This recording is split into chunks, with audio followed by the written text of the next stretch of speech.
নমস্কাৰ মৰমৰ বন্ধু বান্ধৱীসকল, আজি আমি ক্লাছ 6 আছামিজ লেসন 2 বুদ্ধিয়ক বীৰবল এই পাঠটোৰ অন্তৰ্গত যিবিলাক পাঠভিত্তিক প্ৰশ্ন আছে আজি আমি সেইবিলাক আলোচনা কৰিম। আলোচনা কৰাৰ আগতে তোমালোকক এটা কথা কওঁ যে তোমালোকে যদি আমাৰ চেনেলটোক নতুন হৈ থাকা আমাৰ চেনেলটোক সাবস্ক্ৰাইব কৰি থবা আৰু ভিডিঅ'টি যদি ভাল লাগে তেনে ভিডিঅ'টিক এটা লাইক কৰি দিবা। ইয়াৰ আগৰ পাঠ হবাতোকৈ আপোন এই পাঠটোৰ অন্তৰ্গত যিবিলাক প্ৰশ্ন আছে সেইবিলাক আমাৰ চেনেলত দিয়া আছে। ওপৰত আই বাটনটোত লিংক দিয়া আছে, তোমালোকে ক্লিক কৰি যদি চোৱা নাই চাই ল'বা। আৰু কথা নাপাতি এই পাঠটোৰ অন্তৰ্গত যিবিলাক প্ৰশ্ন আছে আমি সেইবিলাক আলোচনা কৰোঁ। চোৱা ইয়াতে প্ৰথমতে দিছে যে 1 নম্বৰটো দিছে তলৰ ছবি দুখনে সাধুটোৰ কোন অংশ প্ৰকাশ কৰিছে কোৱা। পাঠ্যপুথিত ছবি দুখন যে দিছে এইটো কোন অংশত প্ৰকাশ কৰিছে এইটো ক'ব কৈছে। ইয়াৰ উত্তৰটো লিখিম যে প্ৰথম ছবি বীৰবলে সম্ৰাট আকবৰৰ সন্মুখত ফেঁচা দুটাৰ কথোপকথন ব্যাখ্যা কৰিছে।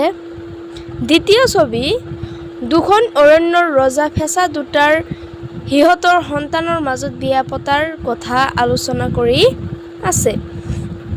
নেক্সট কুৱেশ্যনটো দিছে বুদ্ধিয়ক বীৰবল কাহিনীটো নিজৰ কথাৰে কোৱা। একচুৱেলি এই উত্তৰটো অলপ ডাঙৰ হয়। এই প্ৰশ্নটো তোমালোকৰ পৰীক্ষাত নিদিয়ে,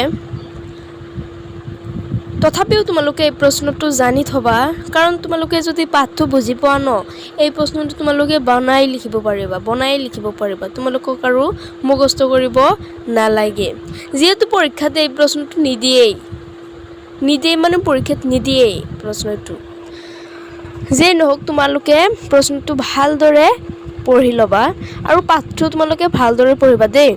পাঠটো পঢ়িলে মানে এইবিলাক প্ৰশ্নবোৰ তোমালোকক মুখস্থ কৰিবৰ দৰকাৰ নাই। তোমালোকে যদি পাঠটো ভালদৰে পঢ়ি বুজি পোৱা তেনেহ'লে তোমালোকে প্ৰশ্নবোৰ মেকিং কৰি লিখিব পাৰিবা। যেই নহওক প্ৰশ্নটো যদি দিছে আমি উত্তৰখিনি তোমালোকৰ লগত শ্বেয়াৰ কৰি দিওঁ। চোৱা ইয়াৰ উত্তৰটো হ'ব ডেকা বয়সত সম্ৰাট আকবৰৰ চিকাৰ প্ৰিয় আছিল। তেওঁ চিকাৰলৈ যাওঁতে বীৰবলক লগত নিছিল। বীৰবলে কিন্তু সম্ৰাটৰ চিকাৰ কাৰ্য ভাল নাপাইছিল, কিন্তু এই কথা ক'লে সম্ৰাটে বেয়া পাব বুলি ভয় কৰিছিল। এদিনাখন চিকাৰলৈ যাওঁতে ভাগৰ লগাত দুয়ো এজোপা গছৰ তলত জিৰালে। গছজোপাত দুটা ফেঁচাই কুৰুলিয়াই আছিল, সিহঁতৰ কথা পাতি থকা যেন লাগিছিল। তেতিয়া আকবৰে বীৰবলক ক'লে যে বীৰবলে পশু পক্ষীৰ মাত বুজি পায় বাবে তেওঁ ক'ব লাগে সেই ফেঁচা দুটাই কি কথা পাতি আছে। তেতিয়া বীৰবলে ফেঁচা দুটাৰ কথা শুনাৰ ভাও জুৰি ক'লে যে দুখন অৰণ্যৰ ৰজা সেই ফেঁচা দুটাই সিহঁতৰ সন্তানৰ মাজত বিয়া পতাৰ কথা আলোচনা কৰি আছে।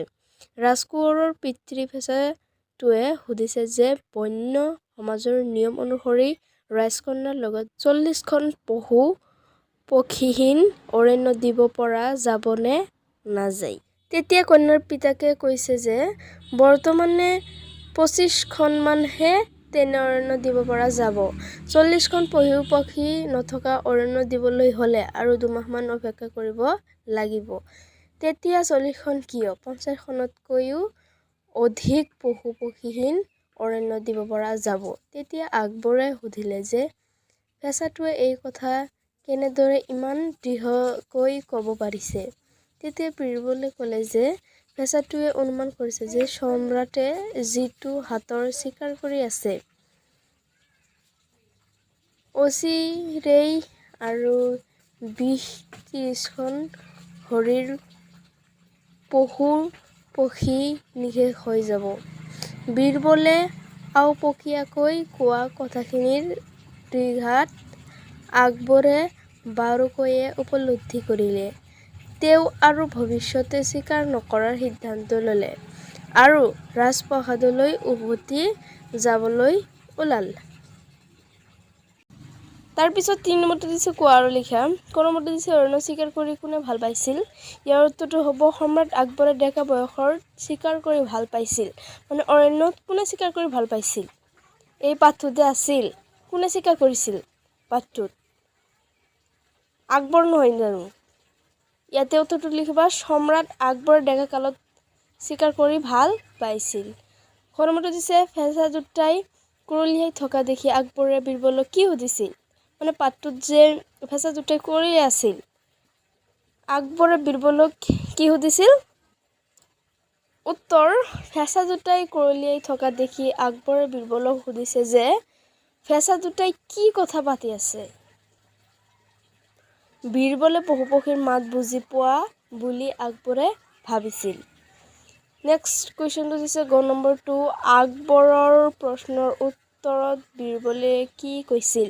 এইটো তোমালোকে পাঠটো পঢ়িলে সম্পূৰ্ণ প্ৰশ্নৰ তোমালোকে উত্তৰ মুখে মুখে ক'ব পাৰিলা হ'লেহেঁতেন। ইয়াৰ উত্তৰটো হ'ব আকবৰৰ প্ৰশ্নৰ উত্তৰত বীৰবলে কৈছিল যে ফেঁচা দুটা দুখন অৰণ্যৰ ৰজা। সিহঁতে দুটাই সিহঁতৰ সন্তানৰ মাজত বিয়া পতাৰ কথা আলোচনা কৰি আছে। ঘ নম্বৰটো দিছে পশু পক্ষী নোহোৱাকে এইখন অৰণ্য দিব পৰা যাব বুলি ৰাজকোঁৱৰৰ পিতায়ে সুধিছিল। ইয়াৰ উত্তৰটো হ'ব পক্ষীহীন 40খন অৰণ্য দিব পৰা যাবনে বুলি ৰাজকোঁৱৰৰ পিতায়ে সুধিছিল। অ নম্বৰটো দিছে ৰাজকন্যাৰ পিতাকে বৰ্তমান কেইখন তেনে অৰণ্য দিব পাৰিব বুলি কৈছে। ইয়াৰ উত্তৰটো হ'ব ৰাজকন্যাৰ পিতাকে বৰ্তমান 25খনমানহে পশু পক্ষীহীন অৰণ্য দিব পৰা যাব বুলি কৈছে। প্ৰথম নম্বৰটো দিছে ৰাজকন্যাৰ পিতাকে দুমাহ সময় কিয় বিচাৰিছিল। ইয়াৰ উত্তৰটো হ'ব বন্য সমাজৰ নিয়ম অনুসৰি বৰ্তমান পশু পক্ষীহীন 40খন অৰণ্য দিব পৰা অৱস্থাত নাছিল বাবে আৰু বৰ্তমান 25খনমানহে তেনে অৰণ্য থকাৰ বাবে ৰাজকন্যাৰ পিতায়ে দুমাহ সময় বিচাৰিছিল। দ্বিতীয় নম্বৰটো দিছে অৰণ্যত চিকাৰ কৰি থাকিলে পশু পক্ষী নিশেষ হৈ যাব বুলি কোনে কৈছিল। ইয়াৰ উত্তৰটো হ'ব সম্ৰাটে অৰণ্যত অহৰহ চিকাৰ কৰি থাকিলে অৰণ্যৰ পশু পক্ষী নিশেষ হৈ যাব বুলি ৰাজকন্যাৰ পিতৃ ফেঁচাটোৱে অনুমান কৰা বুলি বীৰবলে কৈছিল। বৰকাৰ্য নম্বৰটো দিছে বীৰবলে কোৱা কথাখিনি শুনি আকবৰে কি উপলব্ধি কৰিলে। ইয়াৰ উত্তৰটো হ'ব বীৰবলে কথাখিনি শুনি আকবৰে উপলব্ধি কৰিলে যে এনেদৰে চিকাৰ কৰি থাকিলে বনৰ পশু পক্ষী শেষ হৈ যাব। ঝ নম্বৰটো দিছে আকবৰে শেষত কি কৰিলে। ইয়াৰ উত্তৰটো হ'ব আকবৰে শেষত ভৱিষ্যতে চিকাৰ নকৰাৰ সিদ্ধান্ত কৰিলে আৰু ৰাজপ্ৰসাদলৈ উভতি যাবলৈ ওলাল।